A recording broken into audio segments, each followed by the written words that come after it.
The French president had a private dinner at The Hague with Mr Rutte to smooth over differences on the future of the eurozone. Both are liberal and pro-EU, but Mr Macron is pushing for an EU finance minister and banking union, while Mr Rutte believes that economic power should stay within national capitals as much as possible. Mr Macron is also promoting plans to slap heavy taxes on digital companies operating in the EU, which is facing stiff competition from Mr Rutte as well as Ireland, Luxembourg, Denmark and Finland.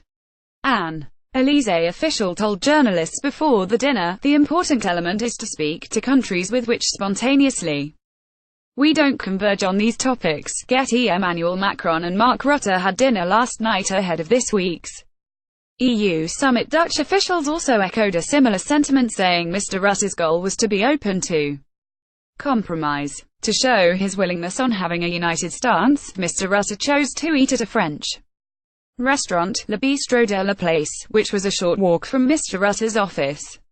A Dutch diplomat said, "We want to come to some form of agreement on where we go with the eurozone." Mr Rutte met with Mr Macron as a sign of partnership, but also as a way to try and pull on the reins on Mr Macron's ambitious proposals for a monetary union.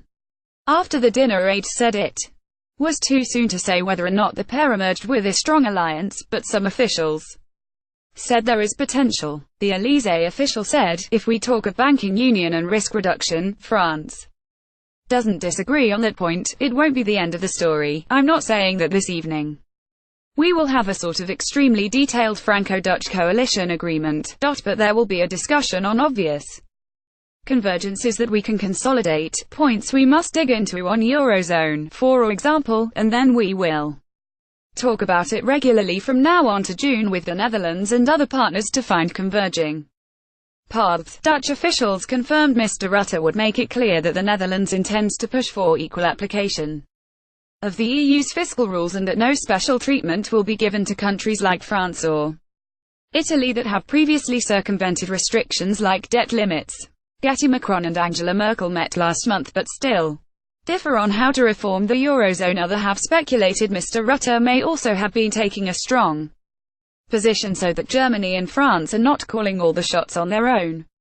Earlier this month, the German Chancellor Angela Merkel and Mr Macron met, and it was clear they were eager to get the Franco-German motor back to work. He said, "Today an important chapter is opening up, during which we have a lot to do to outline a new perspective not only on the short term but also on the medium and long term. As you know, 6 months ago, I made some proposals. It is necessary we work together to build this ambition, in particular on the eurozone." Mrs Merkel agreed that a reform of the eurozone was important, but has also pushed back on Mr Macron's plans.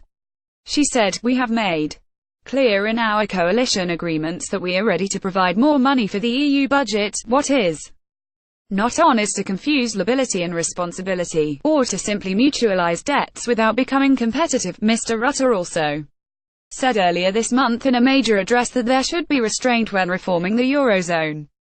Getty sources suggest Rutte wants to prevent France and Germany from calling all the shots. She said, "The European Union is not, in my view, an unstoppable train speeding towards federalism. If we continue to allow some countries to run high deficits for years, to build up high levels of debts, and to abstain from modernizing their economies, then the currency union will end up as a transfer union, and that is not the way to make the euro stronger, let alone to win more public support." Mr Rutte says reducing risks in the banking sector should be a priority over the adoption of a European deposit insurance scheme. A senior EU diplomat said, "Italians, Portuguese and Spanish people agree with France on this, but the Netherlands have been leading the opponent group. There is a need for dialogue."